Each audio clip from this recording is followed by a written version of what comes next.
Ambitious women, entrepreneurs are beginning a movement to create a new way of business that focuses on collaboration and community. Together, we are shaping the way by using our intuition, our inner insight, and our creativity. Join us for inspiration, motivation, and transformation. This is your host, Lucy McMonagle, and this is the Wealthy Wednesday Show. A special thanks to Gordon Reary for creating the music. You can find him on Facebook under Gordon Reary. So now, let's get started. Welcome to the Wealthy Wednesday Show. This is your host, Lucy McMonagle, and today we're going to discover the truth about the unavailable man. Is it really an epidemic, ladies?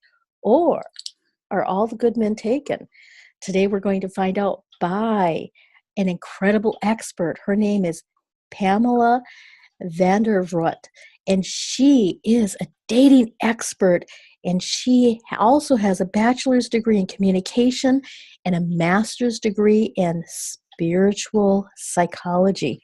So Pamela created Dating for True Love to help you date the right person and to make sure that you're not wasting your time dating the good guys, but not the right guys. So let's give a warm welcome to Pamela. Pamela, welcome to the Wealthy Wednesday Show.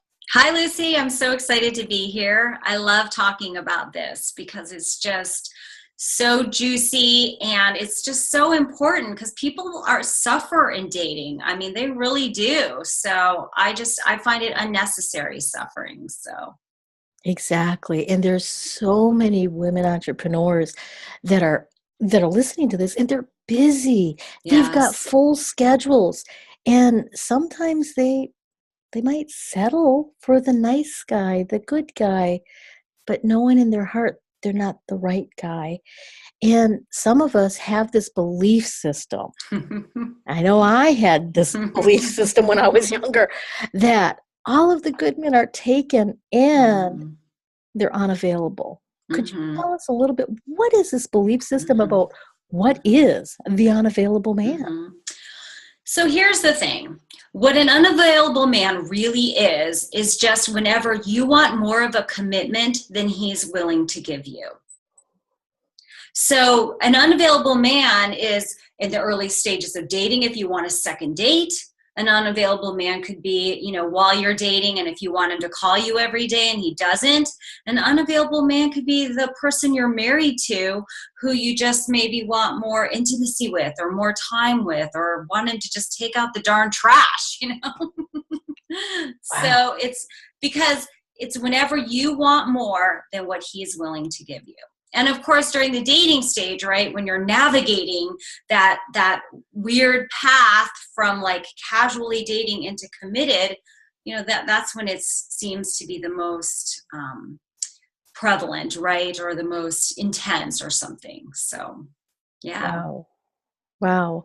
And for me, I never even considered the man who doesn't take out the trash would be unavailable, or in the case where I'm from, not to say that everybody where I'm from does that, but a lot of the women would talk about, well, he would say that he's going to do this, but then he never carries through, and he's supposed to fix the sink, and it's 6 months later. So that's actually a part of the unavailable man. Wow. It is. In my work and in my ebook, Girl's Guide to the Unavailable Man, I focus primarily, on the single part of it. However, at the back, when I go through really details about how to empower him to commit, it's really it works the same. It honestly works the same. And this is why I'm so passionate about dating, because how you date sets the relationship. It creates the relationship, right? So if you date right, you're not going to be dealing with all of those things he, says he's going to do and never does. Whoa. Right? Because you get that whole commitment thing all squared away at the beginning. And it's, it's kind of nicer to, maybe it's a little bit more work at the early stages, but then just think of what the rest of your relationship's going to be, because we are entrepreneurs, right? Yes. And we're busy. And most of the entrepreneur women I know, it's like, look, if he's not contributing to my life, if he's not adding to my life, if he's like one more thing for me to do, I'd rather be single. I'm happy being alone, right? Mm-hmm. So Exactly. it's really important to kind of get this whole thing down so that you can be with somebody that you really do feel is your true love, right? Is showing up for you in the way that you want him to. Wow. Wow. That is so crucial. So taking a little bit of extra time in the beginning of the relationship so that you can set the boundaries or set the framework. This is Mm-hmm. how I play. Mm-hmm. If you're willing to play, Mm-hmm. then we can move forward and get into the more committed relationship. But if you're not available, and then I'm not going to move forward Right. and suffer. Oh, and the suffering that women go through Mm-hmm. trying to get the guy to commit. Ooh. Yeah. So you've identified some of the things that make a man unavailable. Can you delve just a tad bit deeper in those? Is there Oh, anything else yeah. that ladies need to know Oh, about? yeah. So what I've identified 3 levels of unavailable man, right? We know the definition, but there's levels. So there's what I call the terminally unavailable man. And that is the man that you don't try, nothing you do will ever work. So like I go through the whole list in my book, and I go into like a lot of details about it, so you can like really recognize who he is right away. But examples would be married, of course, right? And this is important. Married also means separated. Mm-hmm. Separated is still not available. Not if what you want is a loving, committed, happy, healthy, fulfilling relationship, because frankly, he has unfinished business. And even if you're like, I don't want to get married though, I don't care. It doesn't matter. He has unfinished business. And whatever is within him to have that unfinished business in that area is always going to be unfinished with you. Yes. Right? So separated is still married. You know, you can, if he's like filed the divorce papers and you're in California or a state like that and it's the 6-month waiting period, okay, that's fine. Mm. But Wow. everything's like filed, ready to go. You know what I mean? So another one would be addiction, right? Like an addict, right? Drinking too much, painkillers, whatever, addiction. And then one that I hear about a lot from women is the narcissist. Oh, I am totally guilty of being with a narcissist. Yeah, I don't know. It's like every woman. And here's the interesting thing is that if you look at it statistically, like less than 30% of men, like less than 30% of men are narcissists, right? So it's very strange how everybody somehow ends up like. Yes. Well, we But definitely need to straighten up, Huh? well, they are tricky. That's the thing, is because they're very charismatic, they're very charming, they know how to say the right thing. But, and I go into a little bit like later, I'll talk about like the ways of, weeding out the unavailable man through the dating process. But basically, the thing about them is that their actions are never in line with their words. Oh, that's a good one. Yeah. And they have this, but here's the funny thing about narcissists, which when I talk about the skills or whatever, or the ways to sort of find out somebody's available or not, is that they will tell you the truth though. So if you ask them questions, and I have this whole thing about asking questions that inspire honesty. So if you ask them questions, like they will tell you. And then, the reason that women don't is because they don't want to hear it. You like the words, you like the affection, very physically affectionate, very charismatic, very touchy, lovey, flatter, flatter, flatter. And they say it with such sincerity because they mean it in the moment. Mm-hmm. But if you ask them, hey, are you seeing anybody else? I'm just curious. If we, would you be able to make advanced plans with me for the weekend and actually be able to spend the weekend with me? They'll be like, no, I don't know, probably not. Maybe, baby, I want to. It's just like I'm busy. I've got work and I'm doing it all for us. And so, I need you to be supportive because if I work this weekend, it's going to be for us. Mm-hmm. But what do you say? No, I cannot commit to that, right? Exactly. Exactly. Yeah. Wow, that's sneaky. That's really sneaky. That's why narcissists are so hard, because you really, they believe what they say in the moment, which is where you, like, we all think, oh, they're liars, but it's not really that simple. Mm-hmm. That's true. So, That's true. yeah. So the three levels is completely The unavailable. terminally unavailable. Then there's the situationally unavailable man. And Okay. that man is available for a relationship for the right person. So this is like when you've dated a guy for, like, say, a year, and then he says, I'm just not ready to commit. I just don't want to get married right now. And then you, like, see on Facebook 6 months later that he's engaged to his next girlfriend. And you were like, wait, I thought you weren't ready for marriage. The truth is that most of the people, most men, are willing to commit to the right person. And we're all situationally unavailable too, right? Because you're not going to just go get involved with anybody. Yes. So then there's the situationally unavailable man. And that's the one that I really focus on. That's the one in the book. And then there's the healed unavailable man. And this can also seem a little tricky because they may have these, like, patterns of an unavailable man that you'll see on paper, right? Like, they've been married and divorced 4 times. They've never had a serious relationship for longer than 3 months. They're a recovered alcoholic, right? And so that's tricky because you'll get these warning signs and you'll think, like, oh, I should, back off from this. But if they're the healed unavailable man, the 2 keys here is, 1, he did it himself. So he put time into his growth single, right? Mm-hmm. Like, if, let's say, he's an addict, like Alcoholics Anonymous, they say, stay sober for a year and go through the steps before you date, and then if they have 5 years under their belt, you know what I mean? So that would be an example. Or if they say, to you candidly, like, yeah, I've never had a relationship longer. In fact, one of my clients is with one of these people, right? Healed. He was 40 years old and he had never had a serious relationship. Never. And she was, like, skeptical, but he said, I went to therapy. I did a lot of work because the truth is I really want a loving, committed relationship.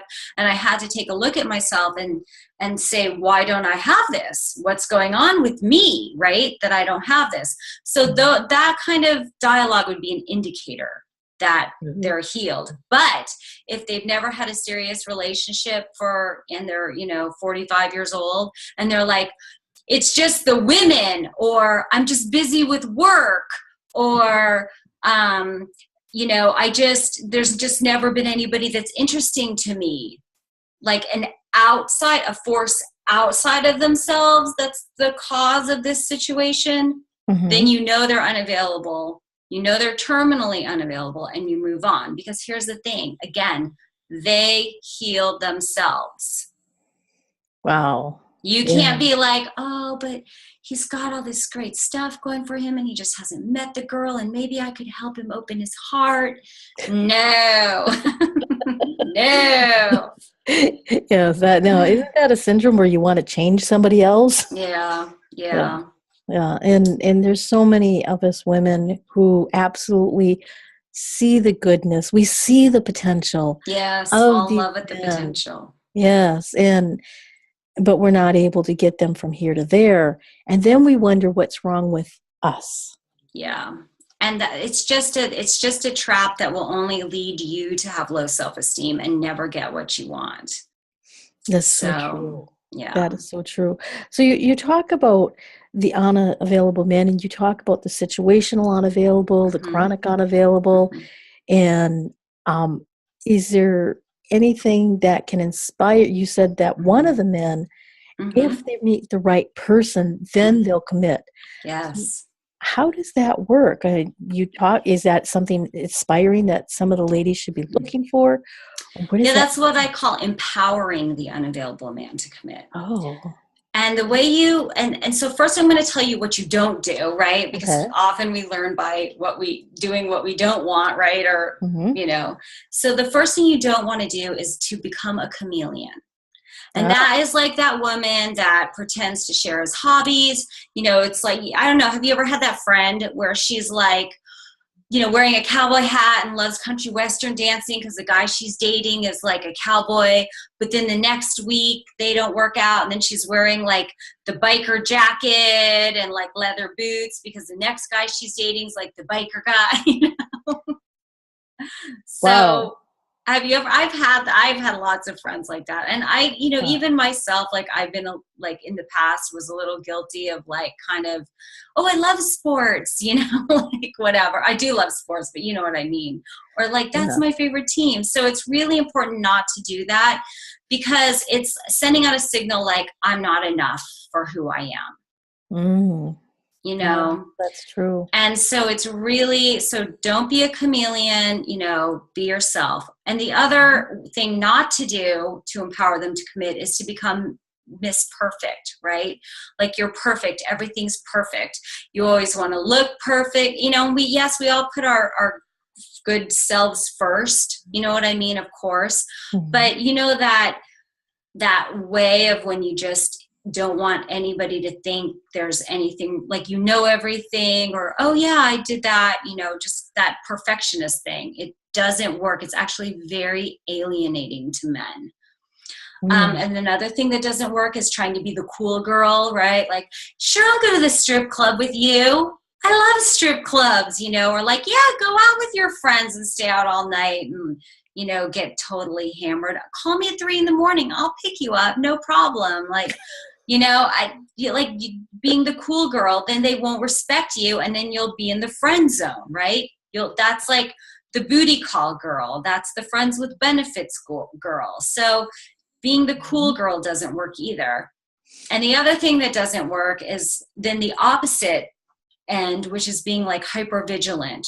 Like I've been hurt before in the past and I've been cheated on and I never want that to happen again. And so on a date, you're like interviewing them if they've ever cheated on an ex, or, you're watching for like warning signs. Like if you've been with a narcissist, you're like, is he too charismatic?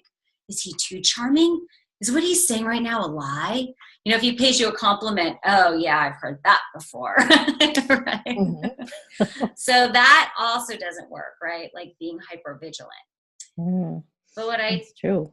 yes. So none of those things, because the first three is like the trying too hard to please or being too perfect. What really works with men is like vulnerability, honesty, showing your feelings. If you feel nervous, say, I'm nervous. Not like, oh, yes, I'm just an excellent dater and I just date all the time and I'm so good at it. It's okay to be like, oh, wow, I'm really nervous right now. Wow. Wow. And you mentioned the chameleon. Hmm. What does a woman do if she finds out that the person she was dating is actually the chameleon, but she's not? Because I've met Mm. some women who actually had the reverse happen. Is Mm. there some kind of a tip that you can look for that, or is that a Yeah, tricky I one mean too? that to me just goes into, my 4 keys for avoiding falling for the unavailable man or the wrong man, right? I would say that the Mhm. chameleon person, he's obviously just very insecure, right? Yes. And so being with somebody who's really insecure is always difficult. That's It's true. difficult on both ends because you're and like with men and women, if a woman loses respect for a man, it's over. Game is over, right? Yes. And if a man feels that the woman's lost respect for them, game over. So at the beginning, when there's chemistry and it's exciting and you really, really want to be with somebody, you'll have these blinders on, right? And you won't Mhm. see the truth that's really there. I mean, almost every woman I know who's extricated themselves from an unavailable man situation has always said the warning signs were there. Yes. The warning Yes. signs That's were so there from the true. beginning, right? Mhm. That is so true. So true. So we're talking about how to avoid Mm-hmm. falling in love with the Mm-hmm. unavailable man. Yeah. So is there any other tips on how do you avoid that? How do you get out of that so that you're not repeating a pattern from maybe your past of falling for unavailable men?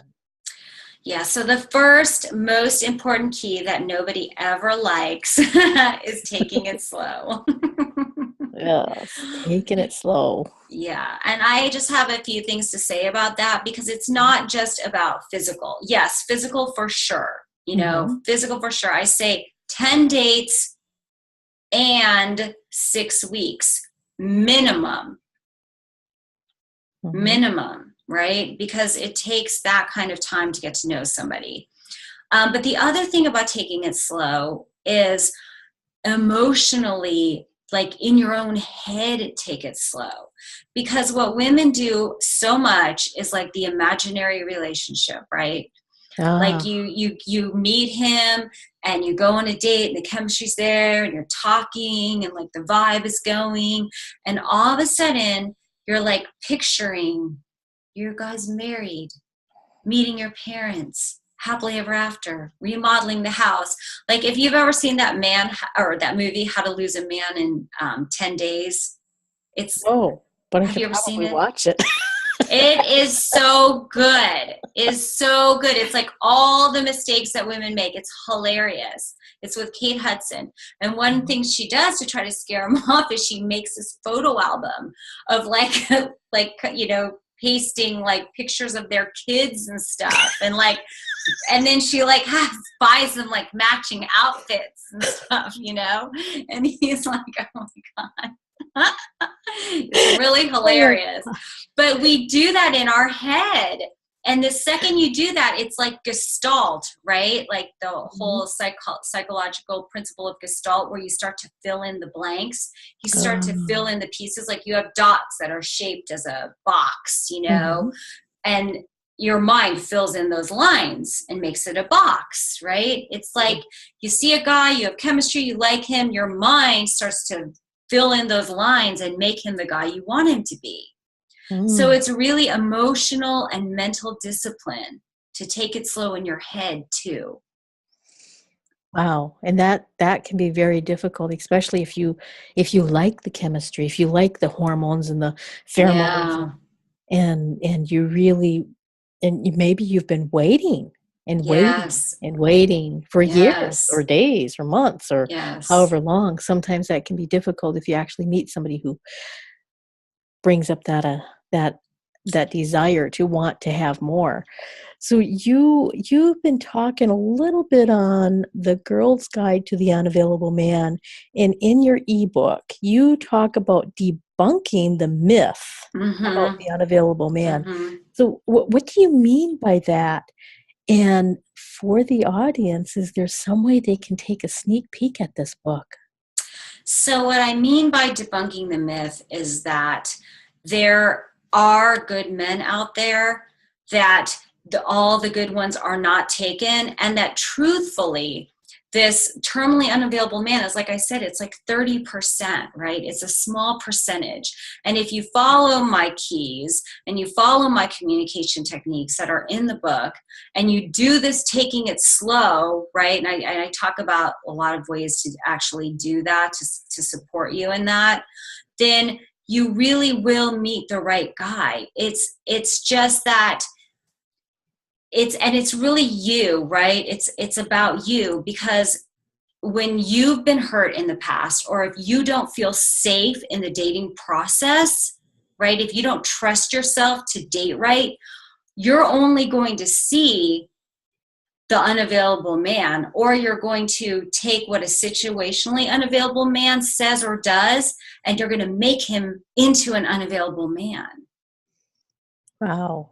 But he might not be, right? Because your own fear or your own past is going to give you that mirror that you're not seeing clearly, like a projection. But when you feel really confident, and when you feel really confident in yourself and your ability to take care of yourself, Mm-hmm. then you will be able to find the right person, because they are out there. And so many men that I talk to, they have the same stuff to say about women. In fact, men have some horrible dating stories about women. I can imagine. I can absolutely imagine. And they're just like, wow, are all women just, crazy and just not, because, so it's really that when you know that you have when you have a solid dating plan, right? Mm-hmm. And you feel, and you know that you're going to date in the right way, all of a sudden you feel confident, and then the right guys start to show up.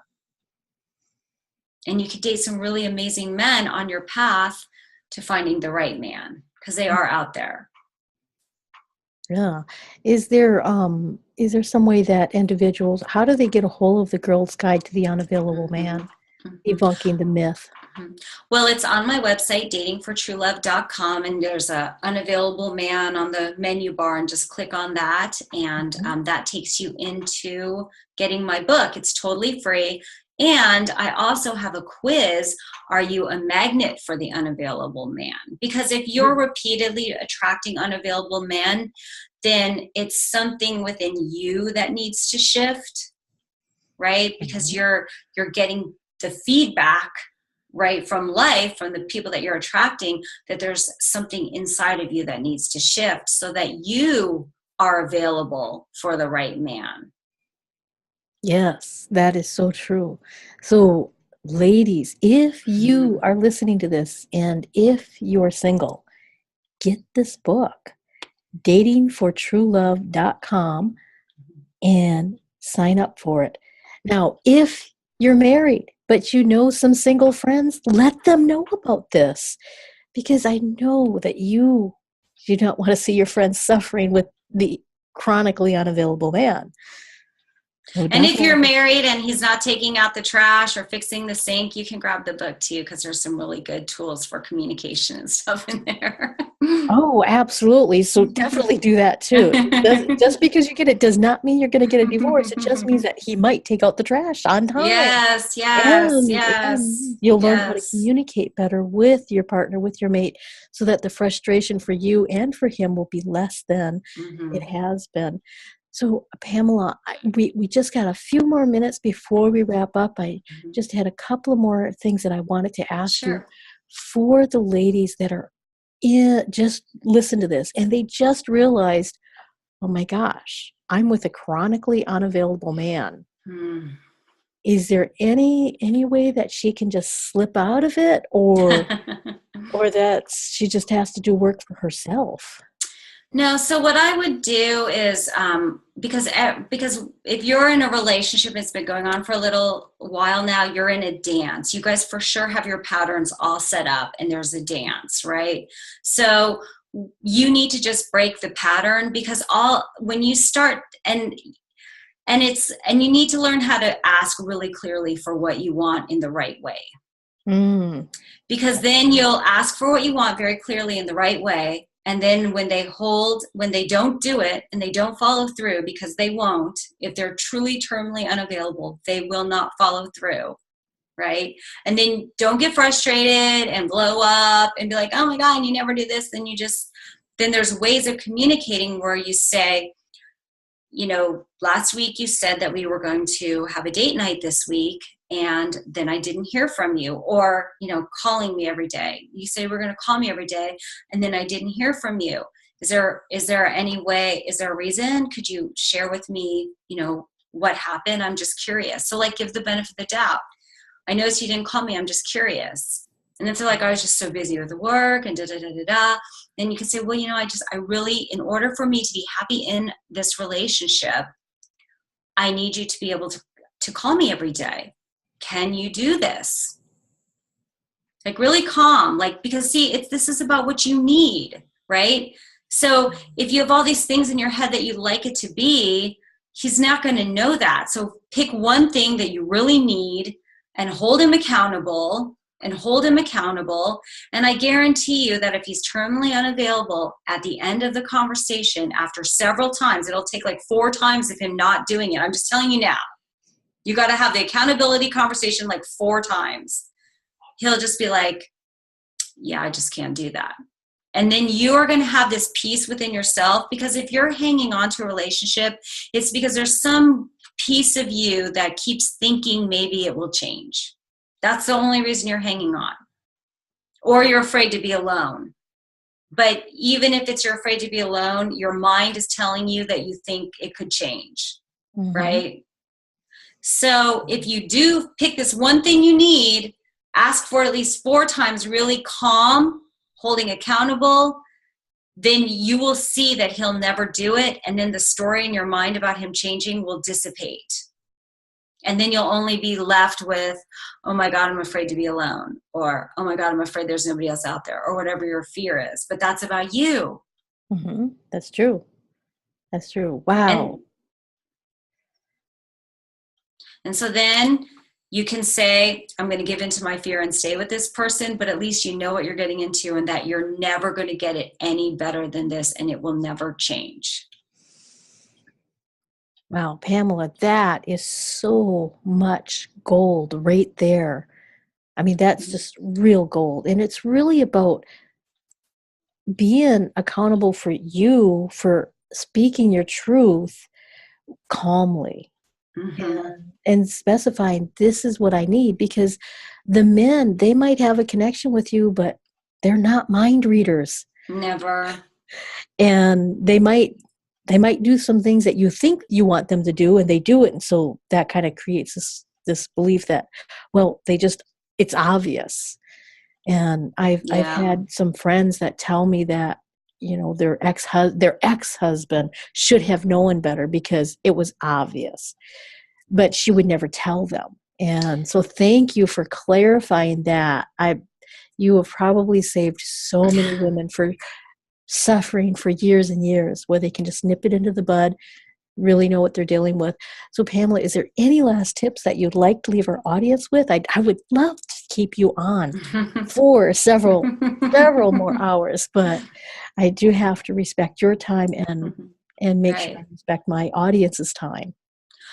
The only thing I have to say is that if you are single and you want to have a happy, healthy, fulfilling, committed relationship, it takes a little bit of work on your part, right? Because this is a unique, special relationship, right? We know that, 10% of the people have all of the money in the world, and 10%, this is the top 10% relationship that you're looking for, right? So if you're single, especially if you're single and older, it means that you don't want to settle. You want something special and unique. So that's not just going to happen. Your business didn't just happen.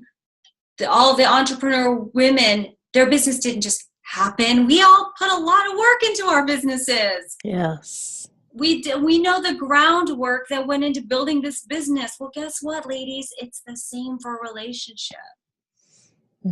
It's the same. So if it's something that you want, it's totally doable. People are having the most amazing relationships, and most of them are meeting them 40s, 50s, 60s, right? The most amazing relationships, but they all did groundwork. So if where you start is this book, awesome. It's free. Grab it. I think you'll get a lot of good groundwork there. But don't stop there if this is something that you really want in your heart. That is so incredibly true. And I absolutely love the way you presented this, because you actually specify what to look for, what not to look for, what's chronically unavailable, what's situationally unavailable. And there's so many dating experts and so many expert books out there that all they talk about is you have to fix you in order to date the right person. But you're giving the actual concrete information that women need so that they can communicate effectively, so they can see what they want and what they don't. So thank you, Pamela, for being here. Thank you. Thank you for having me. It was a lot of fun. Yes, absolutely. So I'd like to say thank you to my guest. I am Lucy McMonagle, and I'm so excited that you are listening to another edition of the Wealthy Wednesday show. And it is my goal that you received what you wanted from the show. So please go to our Facebook at facebook.com/Wealthy Wednesday show. Let me know what you liked about the show. Let me know if you would like any particular topics on. And also, if you really like this, please make sure you go to Pamela's website, get her free book, find her on social media, friend her, tag her, follow her. She will help you find the true relationship, the top 10% relationship, so that you are no longer settling. So until next time, abundant blessings. I hope you enjoyed this episode of the Wealthy Wednesday Show. This is your host, Lucy McMonagle, and I would love to keep in touch with you by giving you a very special gift that will help you move your business and your life forward. You can access this special gift I am giving to you at my website at lucymcmonagle.com. That's LucyMcMonagle.com for keeping in touch with me and getting access to a gift that will help you move your business and life forward. Until next time, abundant blessings.